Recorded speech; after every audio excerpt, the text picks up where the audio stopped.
ইরানের পারমাণবিক কর্মসূচির অগ্রগতি রোধে বহু বছর ধরেই দেশটির পারমাণবিক বিজ্ঞানীদের লক্ষ্য করে অভিযান চালিয়ে আসছে ইসরায়েল। তবে ১৩ জুন থেকে শুরু করা ইসরায়েলি আক্রমণ নজিরবিহীন। ইরানও পাল্টা হামলার মাধ্যমে ইসরায়েলি বিজ্ঞানীদের ভয়ঙ্কর বার্তা দিচ্ছে। আর এই বার্তা গেছে ইরানি ক্ষেপণাস্ত্র ইসরায়েলের শীর্ষস্থানীয় গবেষণা প্রতিষ্ঠানে আঘাত করার মাধ্যমে। জানা গেছে, তেহরানের হামলায় ইসরায়েলের ওয়েজম্যান ইনস্টিটিউট অফ সায়েন্সের কেউ নিহত না হলেও ব্যাপক ক্ষয়ক্ষতির শিকার হয়েছে প্রতিষ্ঠানটির একাধিক ল্যাব। নষ্ট হয়েছে বছরের পর বছর ধরে চলা বৈজ্ঞানিক গবেষণাও। As much of the samples as we could from the labs, from the buildings, while we were fighting the fire, for example.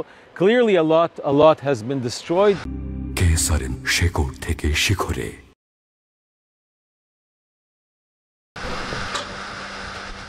এই অবস্থায় খোদ প্রতিষ্ঠানটির আণবিক কোষ জীববিজ্ঞান এবং আণবিক স্নায়ুবিজ্ঞান বিভাগের অধ্যাপক ওরেন শুলডিনার বলেছেন, ইরান ইসরায়েলি বিজ্ঞানের মুকুটমণির ক্ষতি করতে সক্ষম হয়েছে, যা তেহরানের জন্য একটি নৈতিক বিজয় বলেও মনে করছেন তিনি।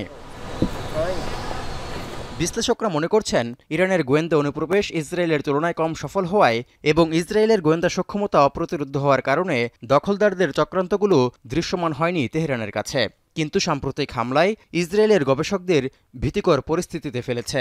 To get into a full gear of research and with everything working again. But again, I want to emphasize that some of this research we will not be able to recover. ল্যাবের ক্ষতির কারণে জীববিজ্ঞান বা ক্যান্সারের মতো ক্ষেত্রগুলো নিয়ে গবেষণা স্থগিত রয়েছে ইসরায়েলে। এর কারণে ইসরায়েল বহু বছর পিছিয়ে গেছে বলেও মনে করছেন বিশ্লেষকরা। তৌহিদুর রহমান, এখন বিশ্ব।